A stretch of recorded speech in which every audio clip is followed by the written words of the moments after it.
right? So, what is the definition of a particle? So, actually, until you ask this question, it seems like a trivial question to ask. But when you ask this question and start thinking about its answer, you realize that it is not such a simple question to answer. So, how would let me take few sample answers to this question? How would you define a particle? The definition of a particle is somehow always relative. A chair is particle for me. Is it a particle for me? Yeah. So it depends on the context. In some problems, we take Earth as a particle, right? So definition of a particle is always context driven. So if you want to try and define the idea of a particle, the best possible way to define this is to say that there is a system which is having a collection of particles. We don't know what these particles are. Now you impart certain energy and certain momentum to this system. How exactly the system receives this energy and receives this momentum will tell us about the particles living in that system. Okay? So this is the general idea of particle. If I have a collection of three particles in this room, right? So gas molecules, we can think of them as atmospheric particles. They are just roaming around. So if you try to push them away, they would respond in a certain way. The energy that we are giving to these particles will be received in a certain way, and that helps us define the nature of those particles. We will basically find out that these are three particles and they satisfy E equal to v squared by 2m kind of momentum energy relation. But if you look at any other system, this energy momentum relation could be very different. So given any system, if you want to find out what are the relevant particles uh, describing that system or making of that system, you will have to do this experiment of pushing energy and momentum into that system and asking the question as to how this is being received by the system. So let's look at some examples. So, for example, if in an ideal gas, the particles are so the definition of particle also changes depending on how much energy you are pushing. This is what we try to clarify. So, for an ideal gas, if you ask what are the particles in the ideal gas, these are the molecules of the gas. Because if I give a tiny amount of energy, it is these molecules that will be deflected off or respond to that energy input, right? So the particles for an ideal gas are these molecules of the gas. If I keep increasing the energy input, then suddenly I start seeing different structures. So the molecules can break up into atoms, right? Beyond certain energy input, the molecules will break up into atoms. So in this limit of energy, where the molecules are breaking up into atoms, your energy input and momentum input would be received in a very different way. Now you have to use the p square by 2m with atomic masses and not the molecular masses. Right? So we can keep going further with this process. If you keep giving higher energy to the system, the electrons will start being ejected from the atoms. So you begin to ionize the atoms. And now your total energy is received by the ions and the electrons. So you have to build your model or theory in a different way now to account for this input energy. So that input energy will be received by two kind of particles, electrons and atoms or ions. Still further energies, you start actually knocking off the nucleons from the nucleus. So you ionize the atom, then the next thing is that you have approached the nucleus, and now you can, at very high energies, you start knocking out the nucleons from the nucleus. And this becomes, now we are sort of going towards high energy physics. So this process then, you can ask, if we keep increasing the energy and keep, exploring the finer and finer structure in the matter around us, what would we finally find? That is the quest of high energy physics. We are dealing with it. For a moment, imagine that in this, so you see, there is a sequence here. It is a sequence where at every stage, at any different stage, your particle's definition is different. Right? So, in this sequence, we begin at, so what is sort of a natural starting point for us? For example, in this example, it is the ideal gas that is the starting point.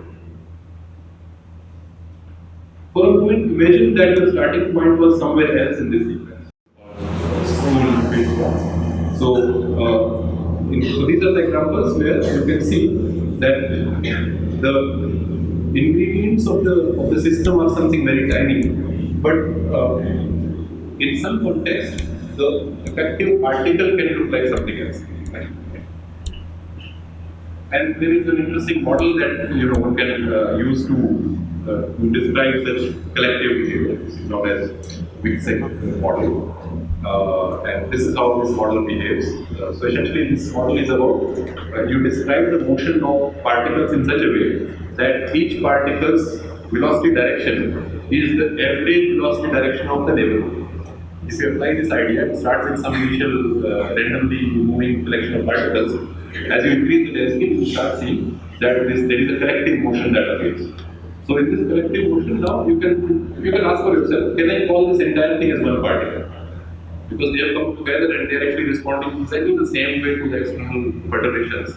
You can call that bigger thing as a particle. So this is the reverse example. These are sort of reverse examples where our starting point was a smaller particle, right? Each individual ingredient of this model, but the response of the system is some collective behavior of many such particles. So in some sense, in any given situation, we are somewhere in this hierarchy. We can go either way. We can keep breaking down the particles and start worrying about the smaller particles, or we can start building up new effective particles. So let's look at the general description of condensed matter physics now in terms of different phases. And now, given that I can have my definition of particle as something very different, right? Depending even on the context, I can also define phases from these different particles. So, for example, let's look at the very first row here. So, if the building blocks, the particles that you're talking about, if they are atoms, then I can define a regular solid of those atoms, a regular liquid of those atoms, and a regular gas of those atoms. So, this idea can be generalized to any particle. So, once you have your definition of the particle, now I can describe phases which are corresponding to the behavior of many such particles taken together. So, if I have atoms as my building blocks, then I know my solid is simply an object which sits inside a container like this. Liquid is something which will settle down on the surface, but will have some shorter correlations compared to the solid. And gas is something which will fill up the entire container. This idea can be applied to any other type of particles also, right? Because this is a consequence of statistical physics and the idea of competition between energy and entropy. The reason that these different phases arise is essentially all the time is a competition going on between entropy and energy. At high temperature, you want the entropy to be maximized, and you will have the gaseous-like phases. At low temperature, you are worrying about only the minimization of energy, and you will have solid phases. Right? So let's look at some examples of generalization of these ideas. So, for example, if your building blocks are electrons, then you can talk about a solid made up of electrons, and this has a name. This is known as Wigner crystal. This was for the first time proposed by Wigner. You can have a liquid of these electrons, and this is what is known as the Fermi liquid. So many of the metals that we So here we are assuming that if we talk about the particles and electrons, then solid, liquid, and gas will have the same property as defined as exactly. So the solid, liquid, and gas phase are defined in terms of correlations of those particles. So solid basically is the following. I have a certain particle. The solid made up of those particles is a phase where I have a regular correlation. So I can really find if I have a particle here, I can with surety find another particle at a certain distance. I mean, we are about crystallized solid. You say for atoms, we say gas can be compressible, gas is compressible. Yeah.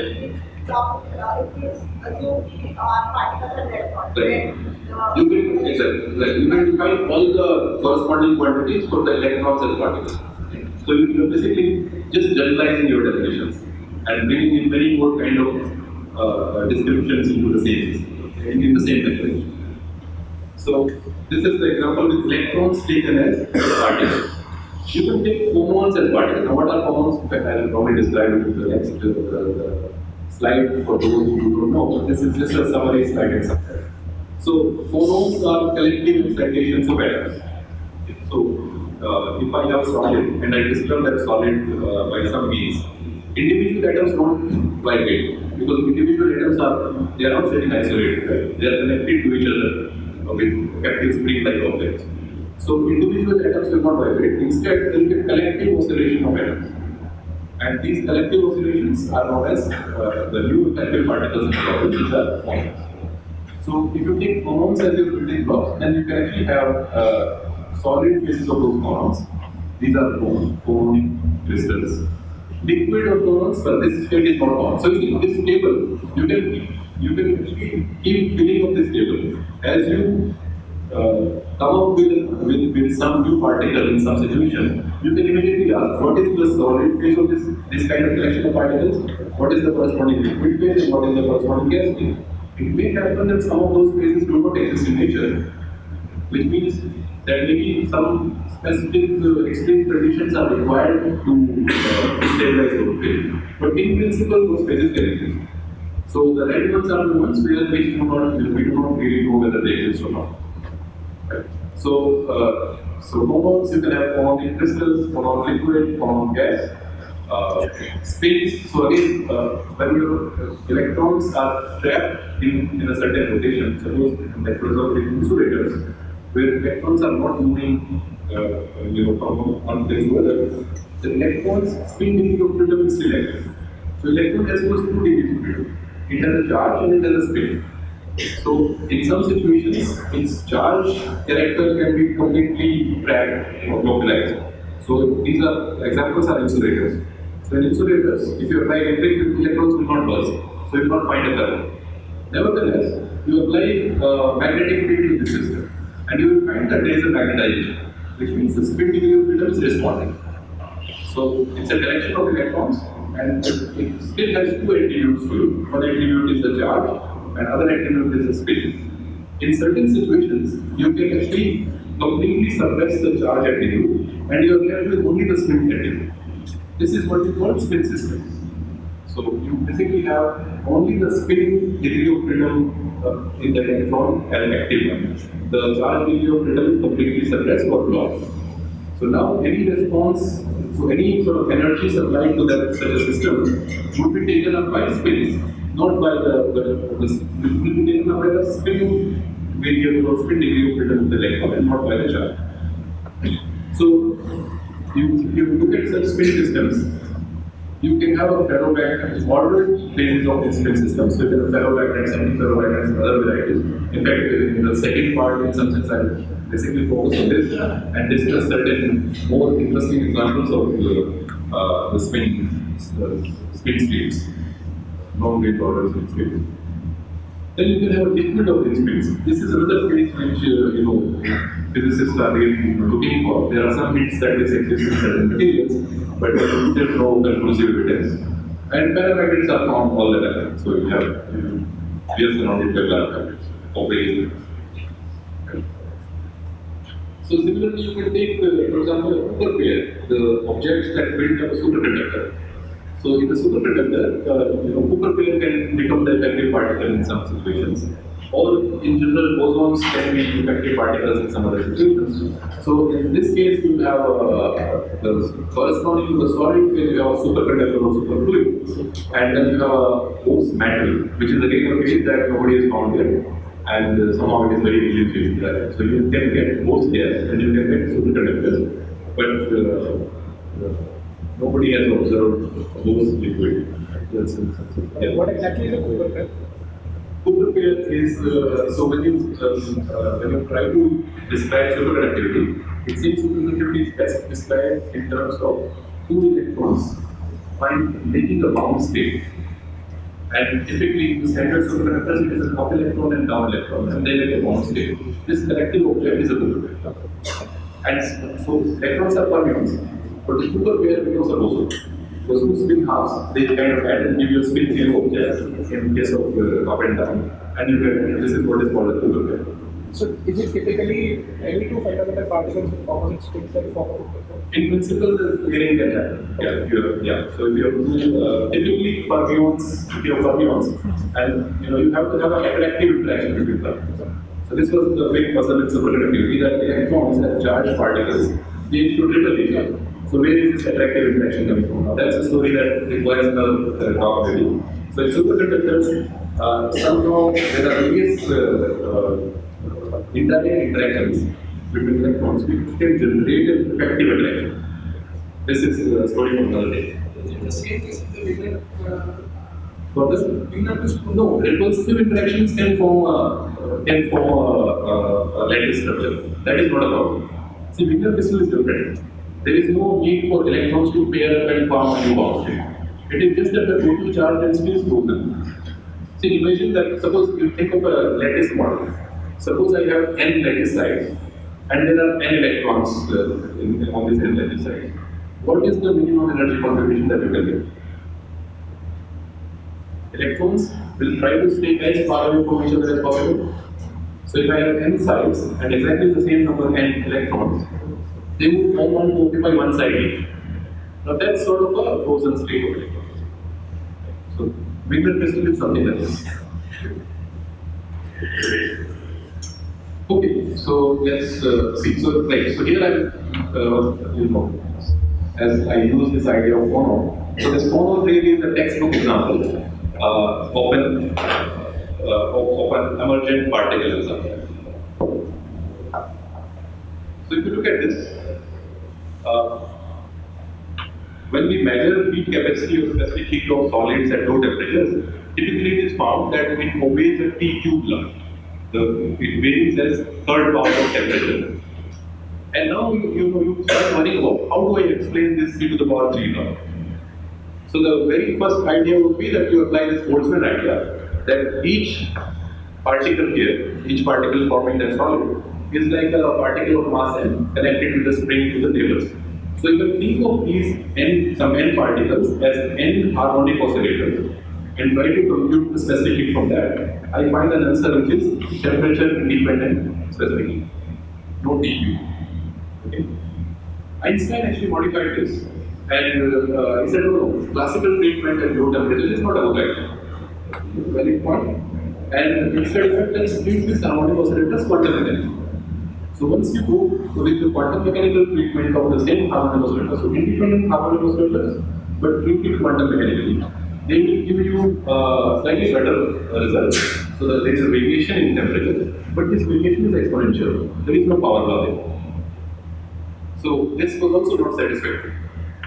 And Debye happens to be one of the rare people who have corrected Einstein's theory.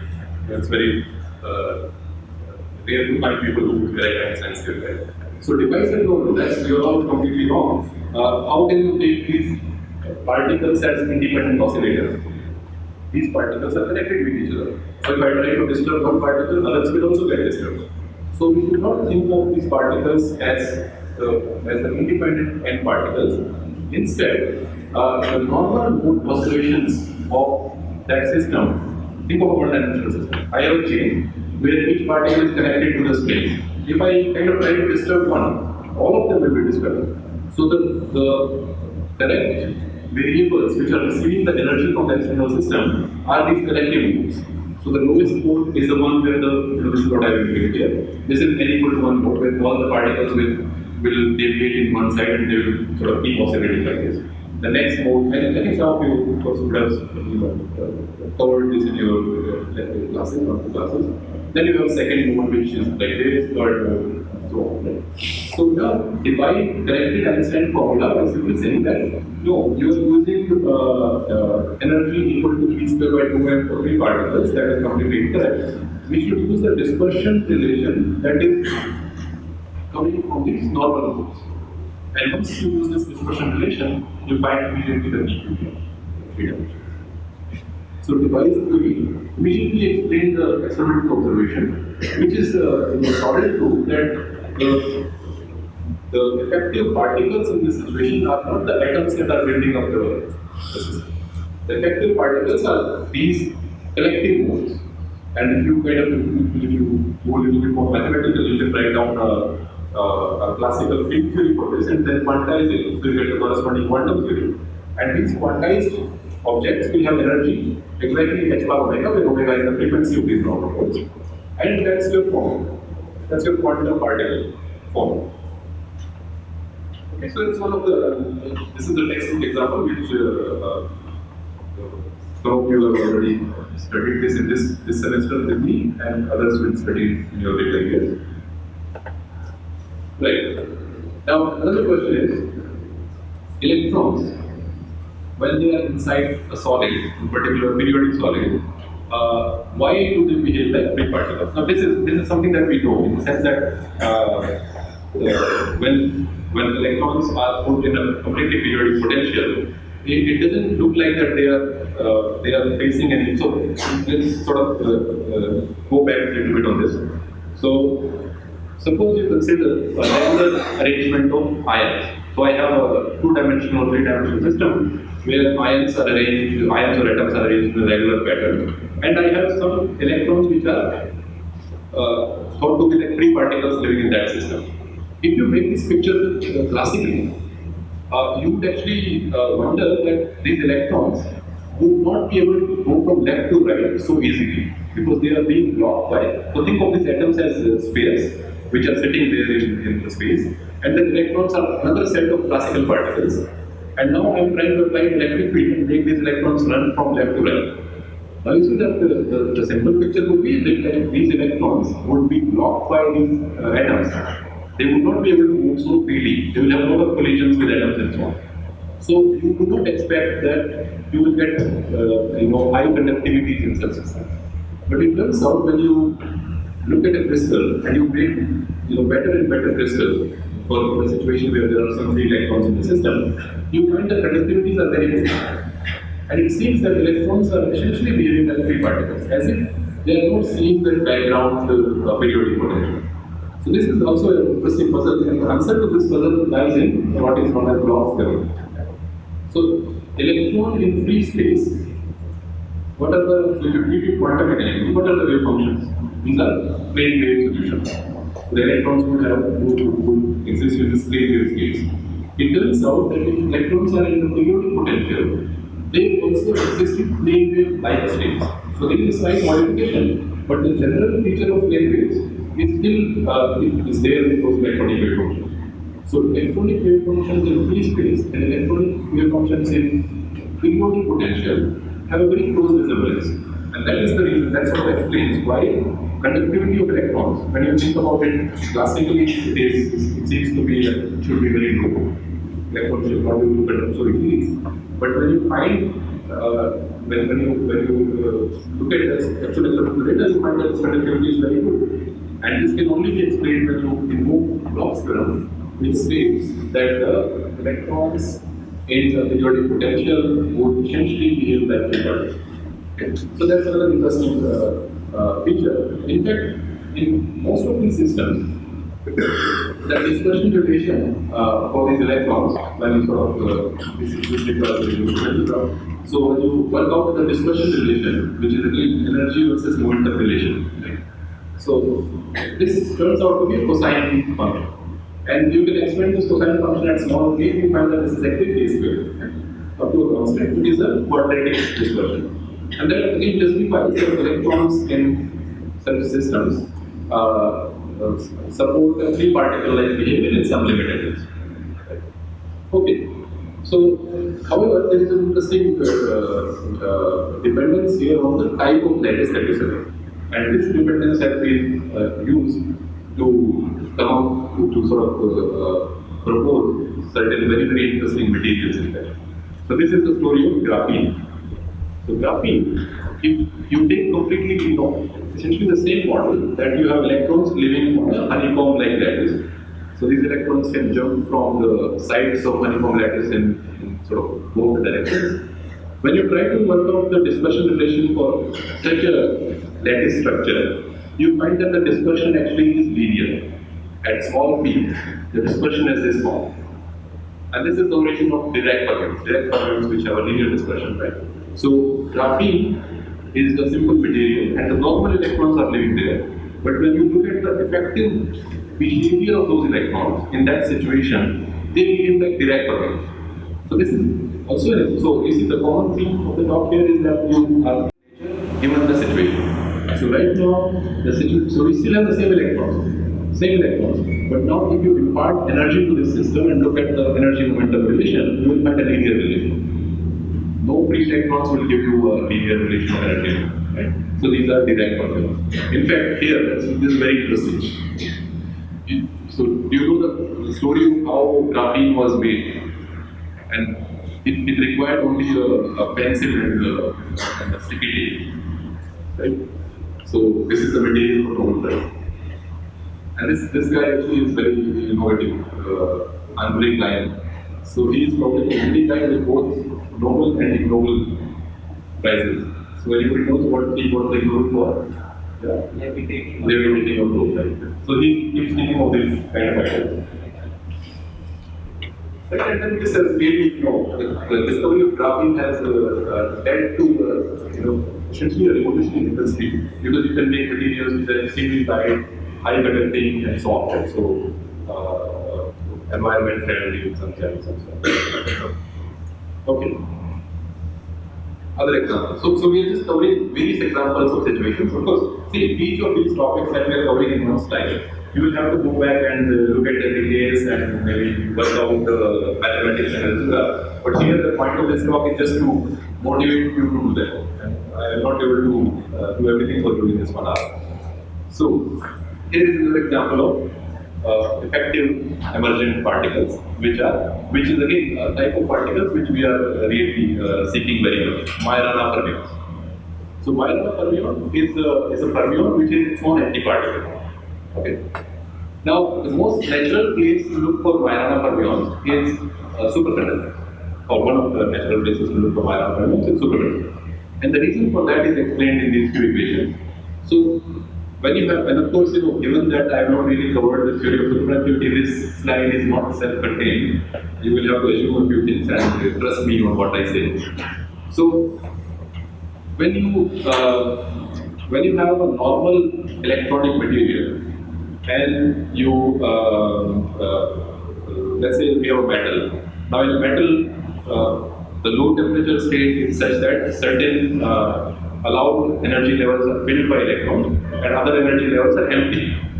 And if you impart energy to such a system, some of these electrons will jump from the lower levels to the higher levels.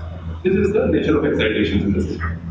So these excitations are what is known as electron-like excitation. In superconductors, this look is very different. In superconductors, the states, the allowed one particle states of the problem are a very strange mixture of electrons and holes.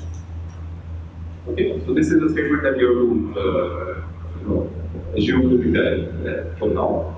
So the eigen states of, so if you try to work out the physics of a superconducting or model which describes superconductivity, you will find that the eigen states are not pure electron-like or hole-like, which is the case in the normal system. So, you look at the Fermi level, all the states below Fermi level are filled, and all the states above the Fermi level are empty. So, the empty ones you can think of as being occupied by holes, and the filled ones are occupied by electrons. So, you have a very clear separation of states which are electron-like and hole-like. In superconductors, the states that you have are not pure electron-like or hole-like. These are linear combinations of electron and holes. So any of those levels would be described by a mixture, a quantum mechanical linear combination, a superposition state, which is an electron and a hole.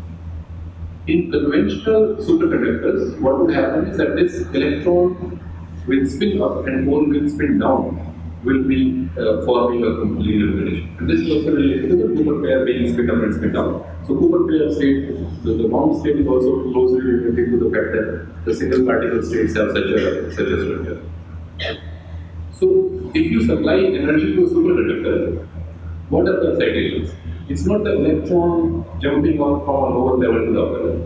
It is such states being excited. such states which have a little bit of electron character and little bit of hole character, they are getting excited. Okay. So, as I sometimes say, to put an intuition in place, is that when you go from classical mechanics to quantum mechanics, there is a little bit of a non-intuitive thing that comes up, right? So the idea of the particle can be here and cannot be here, that appears in quantum mechanics.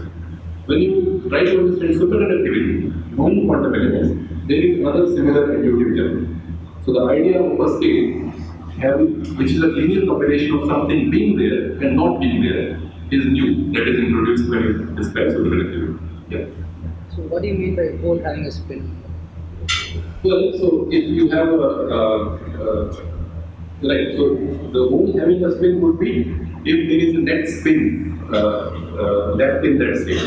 So suppose a state, so each level can be occupied by a spin up and a spin down, right? So if a level has a spin up, right, which means it is a hole with spin down. So, right, so there is so absence can have a spin. If it is so the empty state is a hole with both spin up and spin down. Actually, so you have to describe it like if a state is completely empty, then it is being occupied by a hole with spin up as well as spin down. But if the level is occupied by one of the electrons, then you can actually define that it has a hole with spin opposite. So now, as I said, conventional superconductors always have this linear combination of electrons and holes with spins having opposite orientations. There are certain class of superconductors which are generally known as unconventional superconductors, or they are also known as spin triplet superconductors, or P-wave superconductors with various names. These superconductors have the characteristic that the states are a linear combination of electrons and holes with the same spin orientation. Question, yeah? Like sir, what is logic with holes are nothing but absence of electrons? So how do we define spin of holes? How will you define? Spin of holes. Yeah, so as I said, so you see each energy level has two possible states which can be occupied by electrons. So suppose I have a level, and right now it has two electrons, one is spin up, another is spin down. Right? Now suppose out of these two electrons I knock out one electron. Then I am left with only one electron with spin down. Actually, the complete description of this level is it has two particles, an electron with spin up and a hole with spin down. That is that. Right. So if you now look at the excitation of this kind, and in some situations it can happen that the prefactors U and V, which are the coefficients of that linear combination, these coefficients can have the same value. So if I now I can identify some situation where my superconductor has this kind of quasi-particle excitations, where the electrons and holes linear combinations are occurring in same spin state, and the coefficients are also equal, then you immediately see that that state is its Hermitian conjugate in that state itself. Right? You can just look at this equation. If U equal to V, then this equation, the dagger of this state is that same state. Right? You see that? So you get, so when you take the dagger, E up goes to H up, and H up goes to E up, and therefore you get back the same thing. So this is the idea in which people are really looking for it, that unconventional superconductors can host violent fermions as excitations. This is also really a very hot topic for research these days. Okay, so another example. So this is something we discussed in 4.2 today itself, right? So in the spin system, as I just mentioned briefly, so you can have a situation where the charge degree of freedom of electron can be frozen in its own place, but the spin degree of freedom is still free to reorient, respond to the magnetic field, right? So in this situation, the effective particle becomes the spin. Once again, you can ask that if I supply energy or momenta to such a system, what would be the response? Now that of course depends on whether these spins are talking to each other or they are independent. If these spins are not talking to each other, then each spin will respond individually. So then the effective particle is the spin itself. Okay. So if I have a collection of such, you can think of these as magnetic moments. So I have a collection of magnetic moments placed on these locations. Their mobility degree of freedom is taken away. They are not allowed to move from one place to another. They are just frozen in their place. But they can respond to external magnetic field by reorienting. Right? Now you can ask, if I provide such an external perturbation to the system, should these spins be responding as individual particles or something else? And the answer to that question depends on whether these spins are coupled or not coupled. Exactly the same way, when you ask the same question about the collection of atoms, if I try to perturb one atom, if it is not talking to the neighboring atoms, it will immediately get perturbed without bothering the others. But if they are all connected, if these atoms are actually talking to each other, then this atom will not get perturbed on its own. It will also affect the neighboring atoms. Exactly in the same way, when I try to reorient one of these spins, it will not get reoriented just alone. It will also disturb the neighbors. And the consequence of this will be what is known as the spin waves or magnons. So exactly the same way, when the disturbance of an atom disturbs all the neighboring atoms, and you actually get normal modes of oscillation. In the same way, you get normal modes of reorientation from this spin. So the single spin will not reorient, it will also disturb the other spins. And if you draw the sort of amplitude of change in angle of the spins, you will find the same pattern. So lowest mode is this, the next higher mode is this, and so on. And there will be a corresponding dispersion relation, the relation between energy and momentum of these new particles. So spins can become new particles when electronic degree of freedom is frozen. And yet further, magnons can become effective particles when these spins are talking to each other.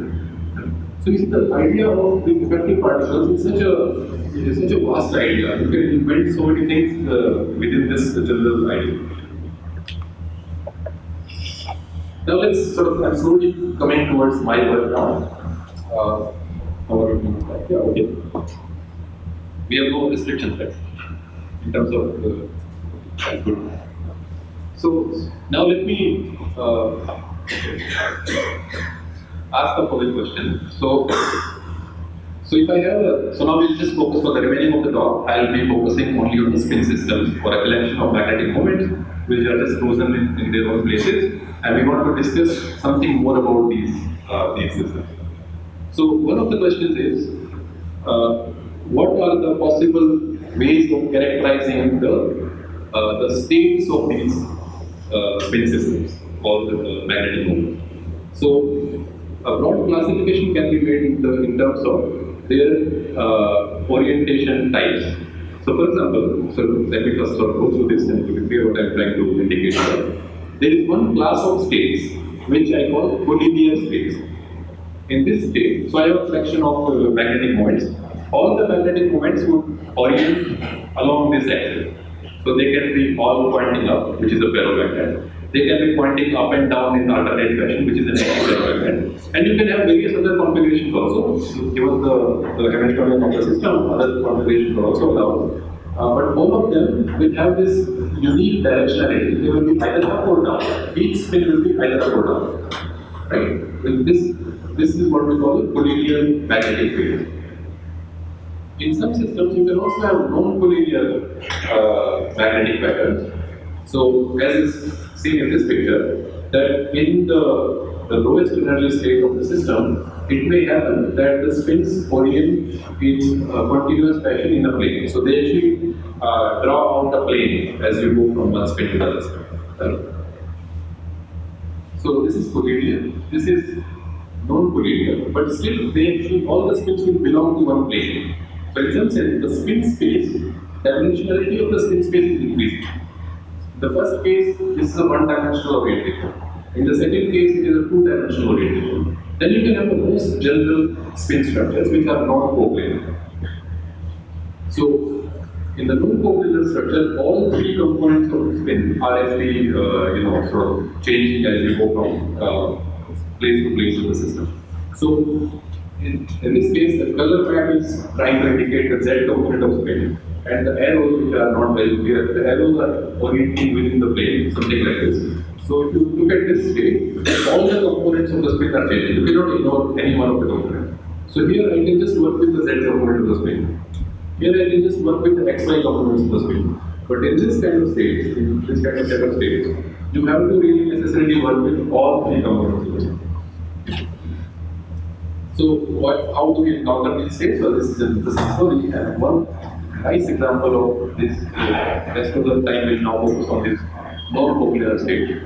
So another emergent particle. It is known as fermion. So fermion, I can try to describe it with the help of this picture.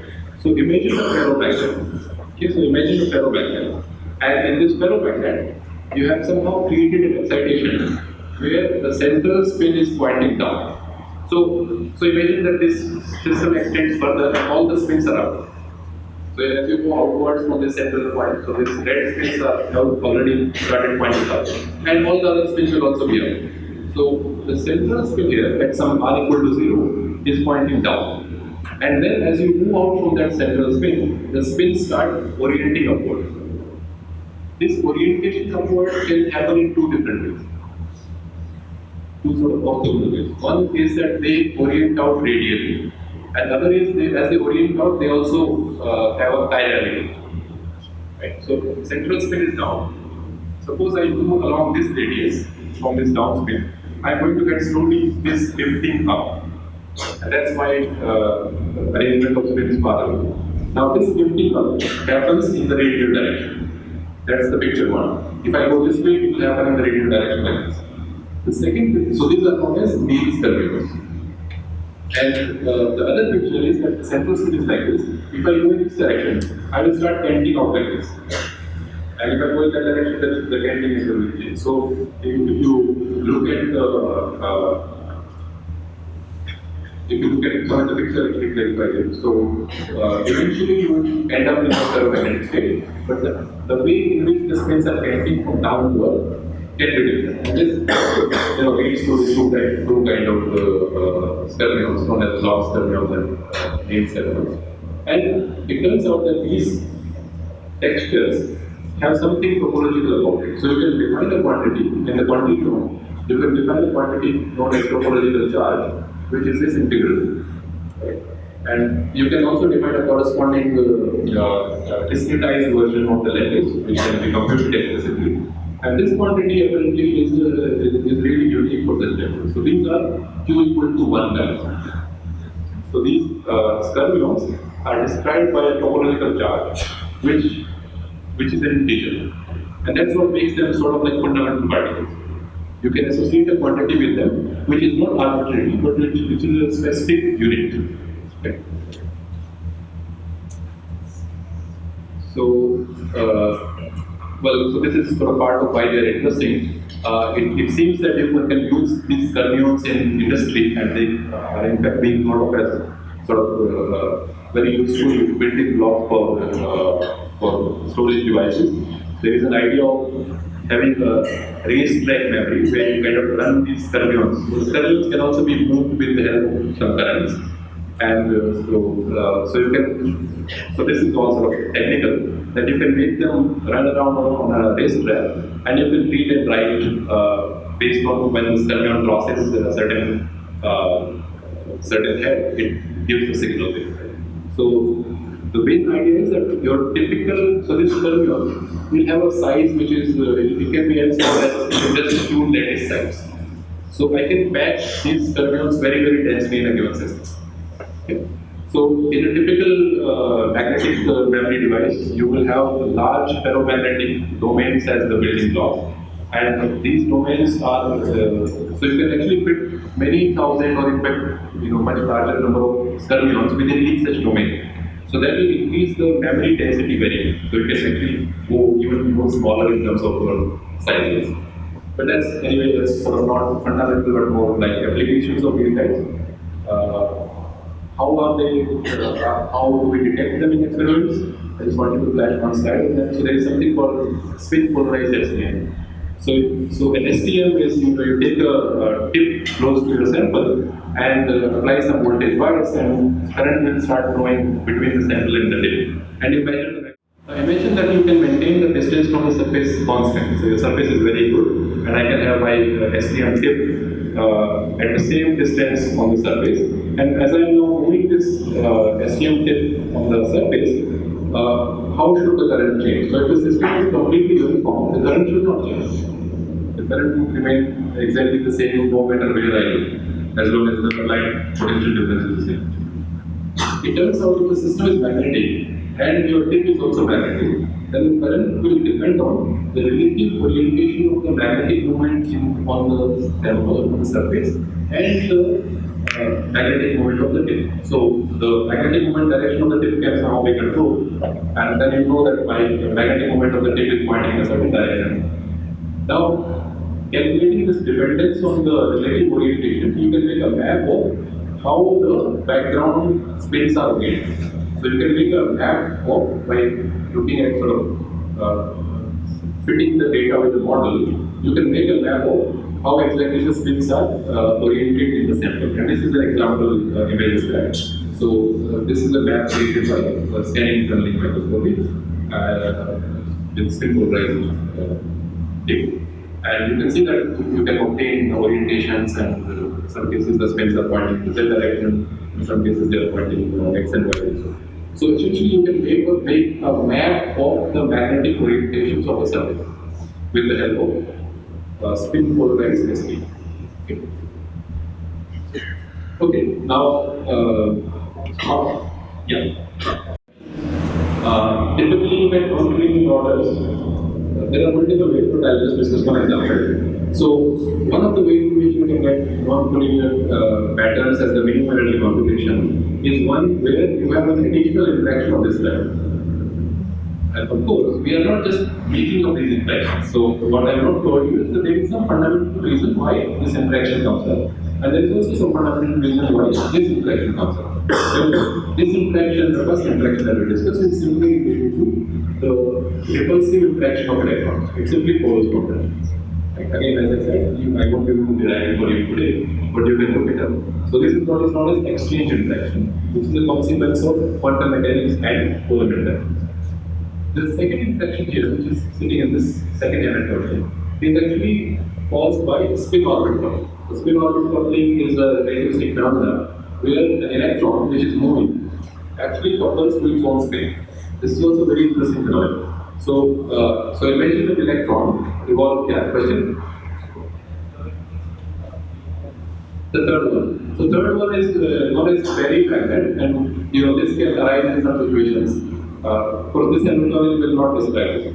So the difference between antiferromagnet and ferri magnet is that the magnitude of the down spin is slightly smaller. So it has actually a net magnetization. So it is a linear combination of ferromagnet and antiferromagnet. It also has a surviving ferromagnetic moment because the down spins are smaller than the up spins.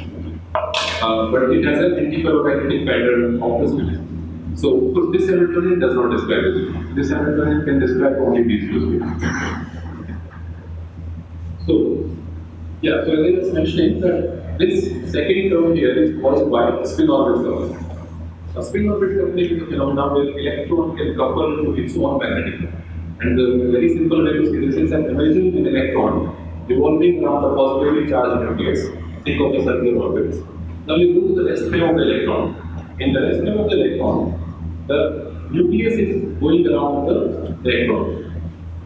So you can imagine that there is a net current tube which is circulating the electron. And current tubes, as we know, will generate magnetic moments. So if I have a current tube with current I in some area, then I know that I can define certain magnetic moment from this. So now, in the rest frame of the electron, it is the nucleus that is going around the electron, and there is an effective magnetic moment generated because of that loop current. And that magnetic moment can couple to the electron's magnetic. This is the understanding of spin orbit coupling.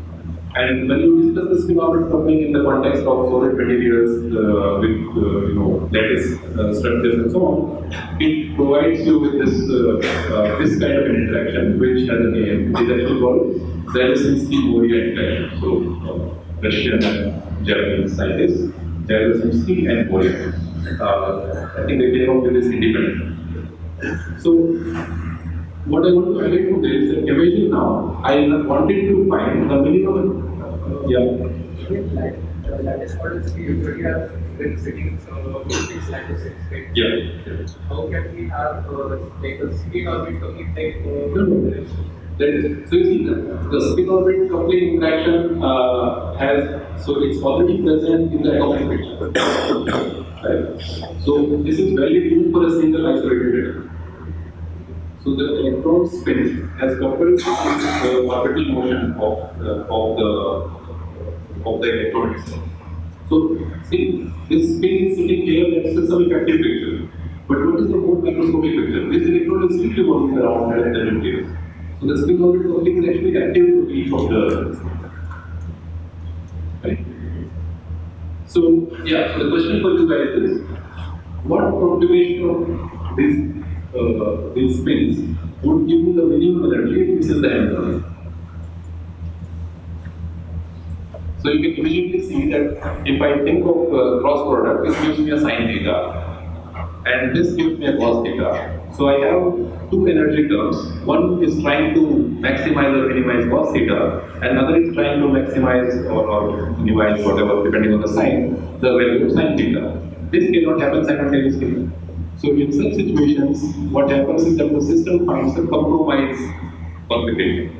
A configuration which gives you a little bit of this and a little bit of this.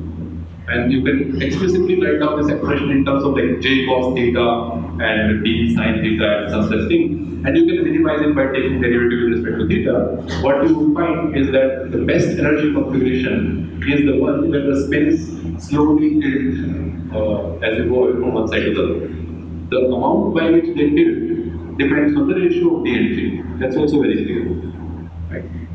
So, for example, can you, in this Hamiltonian, can you have a situation where the spins will tilt by 90 degrees? Under what condition you can get a state where the spins will tilt by 90 degrees as you go from one side to the other? 90 degree means you are only focusing on the sine theta term. That can only happen when j goes to 0 and d is matter. Right? So in the two limits, you can get a collinear phases when d is 0, and you can get 90 degree phases when d is 0. In all other situations, you will get a cantilever which is less than 90 degrees. Right? Now, so there, as I was mentioning, that there is another way of getting this non-collinear phases, even from such Hamiltonian. And let me discuss one example of that. So this can happen. So suppose I have only the exchange coupling active in the system. I have nearest neighbors, and only Si dot Sj is the allowed energy term in the Hamiltonian. But the lattice that I've selected has triangular structure. Okay, and the sign of J is positive. So now you end up with a situation where each pair wants to anti-align, right? Each pair of spins wants to anti-align because each pair wants to minimize the energy. So, as we discussed before, when J is positive, anti-aligned state is the lowest energy state. So each pair wants to anti-align. But when you are in a triangular structure, you are faced with a dilemma. This side here has two neighbors. One is this one, another is this one. And it wants to anti-align with both, but that it cannot do because these two are already up and down. So in this situation, this is actually known as magnetic frustration. So the third spin is frustrated as to which way it should go. And again, the end result of this frustration in many cases would be a compromise state. So you'll get the best energy state for such situations would be a ending state where there will be some finite, some non-collinear pattern of spins. So what we have done in the last two slides is that non-collinear arrangement of spins can arise in two ways, either via some couplings which have this S cross S structure, which can be modulated fundamentally from spin orbit coupling, or it can happen even in the normal exchange systems, but your lattice structure has to have a so-called frustrated geometry. The geometry where some spins would actually not know what to do because they have to satisfy multiple bonds, right? And they cannot satisfy those multiple bonds simultaneously. Therefore, the end result of that will be that you will have a couple of Einstein. Okay. Now, of course, I think I can skip one part here, which is technical, which is basically given such a Hamiltonian. So you can write down a very general spin Hamiltonian. This question of which configuration of spins gives you the minimum energy. That is actually a very difficult question if you think of a very general Hamiltonian. We have been able to answer this question because we have looked at some very simple Hamiltonian. Right? Just dot product, we know that each term can be maximized. So if I give you a very complicated Hamiltonian and ask you what configuration of spins would give you the minimum energy for this Hamiltonian, it would not be an easy question to answer. So in some cases, what we encounter is that the only way to answer such questions is to perform numerical calculations. And one such numerical calculation is Monte Carlo simulations. Now this is the idea of Monte Carlo integration. Essentially, this slide motivates us to why or how using random numbers can actually give you information. How many of you have done this exercise? This is a very nice exercise. I think in your one-on-one you may be doing this. Are you doing it in one-on-one? Great. So then you all know about this. So using random numbers we can find information. That's a very interesting concept. So this concept then is applied in a slightly different way to address our question, which is given the Hamiltonian, how do I find which configuration of these magnetic moments is going to give us the minimum energy? Now imagine this is your Hamiltonian. The really proper way of going about answering this question is to write down the partition function for the system. Right? So those who have not covered statistical mechanics would not know about this. We will need to read about this. So essentially, let me try to maybe make it slightly simple for you guys. So in a broad sense, each configuration of the system, right, has a certain probability of occurrence. And Boltzmann has told us that the probability of occurrence of each configuration is actually proportional to e to the power minus beta, which is 1 by kT, times the energy of that configuration. Okay, so this is the general proof. This you will learn in more formal language in your StatMath courses, those who have not done the StatMath yet. But the general idea is that probability of occurrence of a configuration depends on the energy of that configuration. And lower the energy, more is the probability. That's a simple rule. But the mathematical expression is e to the power minus beta times the energy. Now, in order to calculate various quantities for any system, for example, I want to calculate the statistical average of some quantity, let's say magnetization. The brute force approach would be, I look at each and every configuration. I calculate that quantity in the configuration and multiply it with the probability of occurrence of that configuration. That is, in fact, in 1950s, when people started performing numerical simulations on statistical systems, this is exactly the approach they do. They took a system and they took a Hamiltonian like this, which has each spin has two configurations. I think the Isaac model is the standard example here, where the spin is not a vector quantity, but it is just a scalar plus and minus 1 as the two possible values. And now, suppose I want to calculate the magnetization of the system at a general temperature T. The magnetization would then be computed statistically by saying that I covered all possible configurations of the system. In every configuration, I calculate the magnetization and then calculate the probability of occurrence of that configuration at that temperature. And this is, of course, the correct answer. Only problem is that this is a very heavy way of going about this, and this is the example which tells you why this is so difficult. So, if I have 25 sites, this lattice, then the number of states possible is 2 to the power 25. And that's what this number that is written here. So, I need to construct so many configurations. This is the number of configurations. So, just for a 25 site system, when the 25 site system will actually not be good enough for you to conclude anything about thermodynamic properties. But even for that small system, you find that computing all these things, each configuration, calculating magnetization of that configuration, calculating the probability of occurrence of that configuration would take you about 2 hours.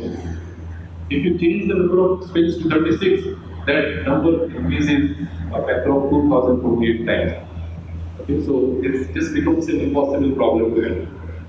And it is very interesting that someone came up with idea which sort of avoids this growth move and still gets a very good answer. And this is really appreciated. And this is the idea of importance sampling. So the point was that in terms of those probability, many configurations will have almost zero probability. The trouble is we don't know which those configurations are. So if somehow we can avoid those configurations and we can only visit or take the contribution from the configurations whose probability is high, then we don't need to do so many calculations. And this idea is implemented in the Metropolis algorithm, which I think we should just read about. As I said, I won't be able to cover it in its full way. But the main idea is that you actually, instead of going to every configuration and calculating the probability of occurrence of that configuration and the relevant quantity in that configuration, what you do is you take a walk in the configuration space. And this walk is taken in such a way that you visit configurations of higher probability, higher times. Okay, so you spend more time in the region where the configurations are more probable to occur. So, as I said, that we usually need a little bit about it to understand the idea, but this is the key idea that you simply generate a random walk, not quite random, a guided walk, and this walk is guided by a transition route. So you basically propose a change in configuration from configuration U to configuration P, and this change is accepted or rejected based on this probability. So once you implement this, you will find that you can actually calculate various quantities in such models very easily. And just to show you how powerful this is, Ising model is a good example because in Ising model, you know the exact result. Ising model is exactly soluble model. So the two black lines in this graph are actually plots of the specific heat versus temperature and the magnetization versus temperature in Ising model. These are the black lines. The red dots are the Monte Carlo simulation data. So Monte Carlo simulations, if done accurately enough, they are essentially exact. They are numerical, but they are essentially exact. And this graph actually shows that. So points essentially lie on top of the exact theoretical. So therefore, this is actually one of the main methods, especially when you have no clue about what kind of states you can have. And now in the remaining time, I'll simply, we are in negative time already, but anyway. So I'll just sort of tell you that we have found, in some context, we have found a very complicated looking model. And you can look up this paper and some related papers if you want to know more about it. But the main point about this model is that it has various kind of terms, and there was no way we could, guess as to what the state would be for this model. What would be the? So the question is same. S is this S, bold face S is a vector. It's a classical vector, and the interaction of these vectors is described by these terms. So I have a S dot S term. We also have a S cross S term. But there is some further complication in this S cross S term that this unit vector gamma prime is dependent on the location of INT. So gamma prime takes some value if SI and ST are along this direction, and gamma prime takes a different value if SI and ST are in this direction. So then there is yet another term which only covers certain components of the spin along a certain direction. So very complicated Hamiltonian, and you can look up this paper for more details. The question we were faced with was what kind of states would be the lowest energy states in this Hamiltonian. Okay. And of course, the way to do this is Monte Carlo simulation. So what I'm showing you here is a movie in which we start with of the Monte Carlo simulation, where we start with high temperature phase, where all spins were pointing in the random direction. And slowly the simulation is running and we are reducing the temperature. Finally, this simulation will stop at the one of the some low energy configuration. Okay.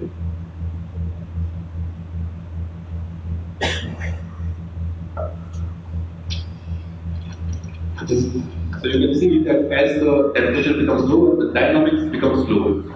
So at high temperature, all the springs were fluctuating wildly. But now, as the temperature is lower, they have settled down. And at the lowest temperature, they will hardly move. So the classical, since it is classical dynamics, it will be completely frozen at low temperature. So this is the configuration that we end up with. Well, so this is the state that has minimum energy for that emitter. It's looking crazy, right? So it turns out, so we have to, perform some more understanding of this. It turns out that this is not a unique state, and as you can kind of see, because suddenly there is a domain which is orienting in a such a weird way, and why it is orienting this way, why not that way. So just from the look of it, you can immediately say this cannot be a unique state of the element. So we figured out that in this particular Hamiltonian, there is what is known as macroscopic degeneracy of state. So I can have infinitely many stars from this kind. I already explained to you. So you have infinitely many configurations of this kind where the domains are traveling around.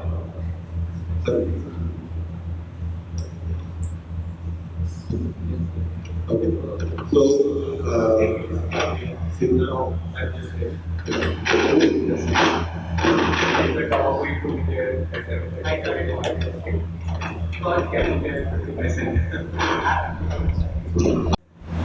Gamma prime cap is Z cap cross gamma cap. So this gamma cap, so let's think of this is one lattice side, this is another lattice side, this is another lattice side.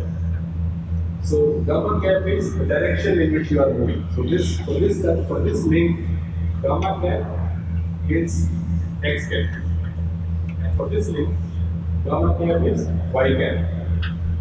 So this interaction is very funny. This interaction between these two spins, the interaction is such that the direction of gamma prime cap is z cap cross gamma cap. So z cap cross x cap will become y cap.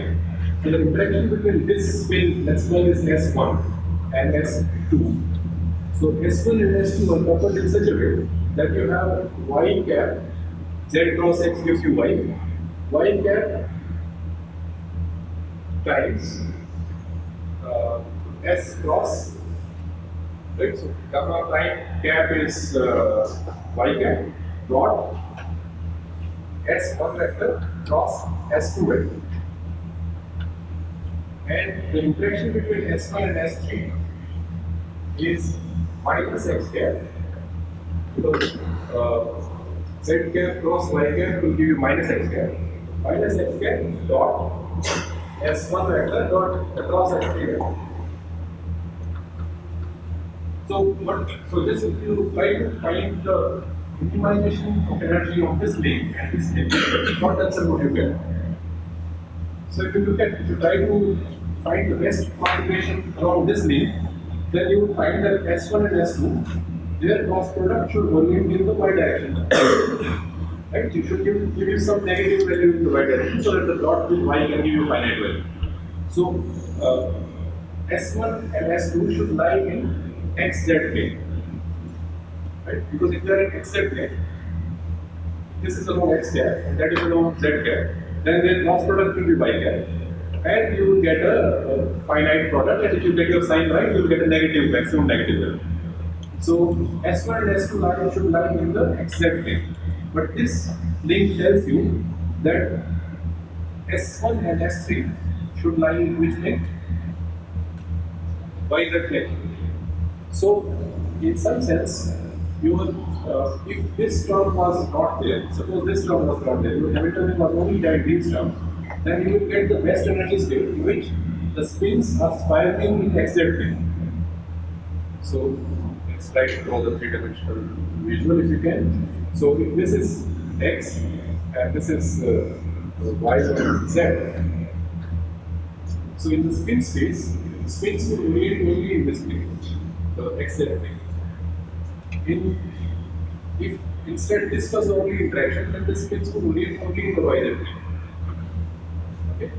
So it turns out that these orientations, both of them cannot be simultaneously satisfied. These will not kind of occur simultaneously, because one interaction wants the spins to stay in XZ plane, other wants it to stay in YZ plane. So this could have some compromise situation. And it turns out, in this case, the compromise situation is exactly this kind of weird looking configurations which we saw as the final state of this. Okay? As the final state of this. So the details of this analysis can be found in the article that I was writing. Now, what we did was, to this state, we applied an external magnetic field. Now we have applied a magnetic field in the z direction, this field. And we are again running the simulation. Let's see what happens in the system.